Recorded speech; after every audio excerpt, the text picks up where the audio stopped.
First things first, if you want to build discipline, you need to have patience within yourself because it's not going to happen tomorrow. It's not going to happen within a week. It's not going to happen within a month. It's a trial and error phase. It's not consistency. It's not structure. Because to build consistency and to build structure, you need discipline. It comes first. Another thing you need to understand is that discipline is a reoccurring state. You have to have something to return to. You need to have a calling as like you're yearning for something as what you want to build discipline on, if that makes sense. It's something where it needs space in between. It needs breaks because it's like when you're doing a general real life thing, it's like you say, I need to get my shit together. I need to discipline myself to do my laundry and all that stuff. But you realize over time you don't need to discipline yourself into everything because your body is already consistent with some things. Maybe years before you had to discipline yourself into doing something, but you eventually grew either structure or consistency. You're at structure with school, you're at structure with work, you're at consistency with waking up every morning, you're at consistency of picking up your phone, but discipline is like a change of like a course, like you're changing something. You want to establish something and it's the starting point. It needs time. It's not going to happen within a week. You're not going to establish consistency eventually, but I think everyone's goal with discipline is consistency. So that's the second stage you have to go on to, but this is not a video about consistency. I'll probably do another one about that later, but we'll get to this one first. So discipline. Why does it need breaks in between? Because it doesn't start with a routine. It builds a routine over time, and that's where consistency and structure overlap. They become the end results of what you want from discipline. So keep that in mind, that you need to be patient and that discipline is a recurring state, okay?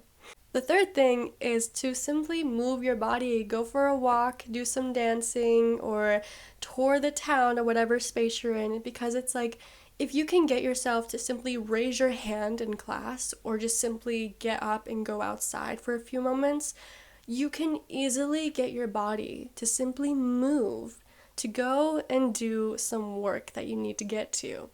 I know there's a difference between your body and mind, but we'll get to that in a second. But I just want you to know, like, if you can simply move your body to go do something, you can move your body to go do what you need. It's just like it's a general contradicting, but your mind doesn't want to do the thing that you need to do, you know? The fourth thing, what I was going to get to in a minute, is that the fact that when we sit down, our bodies are at rest, and I think we've been so used to lounging, watching TV, doom scrolling, that it's like we kind of got a signal in our mind that when our body is laying down or we're sitting down, our mind can wander or it can be distracted. We sit down when we get home, like from school, we sit down on our beds or we sit down on the couch, wherever it is, and we just lounge. We sit back, we get out our phones, we pull up the TV, and we're like, heck yeah, we get a break now. We're home, you know? And the thing is, I feel like when we sit down at a desk, we're so used to doing that. But it's like when we sit down at a desk to do school, it's harder to focus because, like, yeah, we have our phones in our pockets, we got, like, no TV in the room or whatever, unless we're watching, like, a documentary for school, I get that. Our brains kind of realized that when our body is at rest, our mind can wander. And that's not for everyone, of course, it's not for every situation, but just kind of how I recognize it within myself when I did school. But that's what I realized too within myself, because it's like if I actually got myself up to move, or in my school we were able to stand up and do our work if we wanted to, but I kind of realized if I stood up more, then I was more focused, because if you literally like walk around your room, you're more aware of what you're doing because you're moving your body, you know, like I said, move your body more, because your mind will eventually signal like, okay, I can focus on something else. I feel like it'd be harder for us to focus if we were actually just up and walking on our phones, or if we had like a TV just floating above our heads and we're like watching as we go on a walk, then our minds would be taught to wander as we walk around. But if we're standing up, we're doing something, we have a destination, but when we're sitting down, we're relaxed. But I'm just trying to say, like, I think humans are more focused when they're up and moving because they're more aware of their body compared to when they're resting because their body is at rest.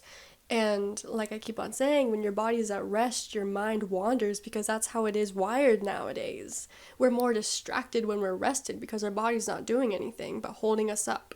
So that's like the fourth point to kind of take note of. But the fifth one is simply find a new way to focus. Because if you want to build discipline on something, you got to find something that is new. Something that's like not fully established within your own routine just yet, or something like that. And for me in school, as I mentioned, like it's just doing my work while standing up because I'm more focused on what's around me. I'm more focused on what is in front of me. If you go for a walk and you're walking around, your body is moving, your mind can wander, yeah, but you're looking at everything around you. It's alive, it's like in depth almost. And it's just seeing things for what they are. It's seeing things around you. But if you were simply sitting down at a park, you'll be like, okay, kind of looking around maybe with your thoughts, but at some point you might want to grab your phone because, okay, well, my body's at rest. I'm just gonna. That kind of thing. If that makes sense. This video is not for everyone, I know, but I'm just like, I wanted to do a video on this because I think it's just like a mind trick. You have to find new ways to either move your body or find a new way to establish focus on something around you. Like, literally, do your homework while you're standing up because I kind of feel like what people really don't think about much is we just let our bodies rest when they don't need rest. The average to literally sit down every single day for a human being is 6 to 10 hours. On top of that, 8 to 7 hours of sleep. That's over what, 15 or so hours of just letting your body rest because of a screen in front of you, because of school, because of work, or whatever is happening. You're literally getting yourself to sit down. Like, I'm sitting on my floor right now. I could literally be doing my video while I'm standing up, but I'm not doing that, so I guess that's something I can work on. We're not perfect, we're human. So even I don't fully listen to what I say in these videos, but I'm working on it, okay? We all are. We all are, okay? Just simple things like that. Like, standing up is annoying, but why do you think it hurts to stand up at times? Like, why do you think it's hard for us to actually, like, sit up straight for such a long time? Because we slouch so much. Why do you think it's so hard for us to even get up and just stand in one spot for even 15 minutes? We're not taught to just move around. Like, our brains are not wired like that anymore because we're so used to a resting, idle state. Not space. We are not on Jupiter, Liana. Okay. Anyways, thank you guys so much for watching. I hope you enjoyed this video, and I hope you at least got something out of it, which I don't know if I even made sense half the time, but I'll see you guys in the next video. Bye-bye.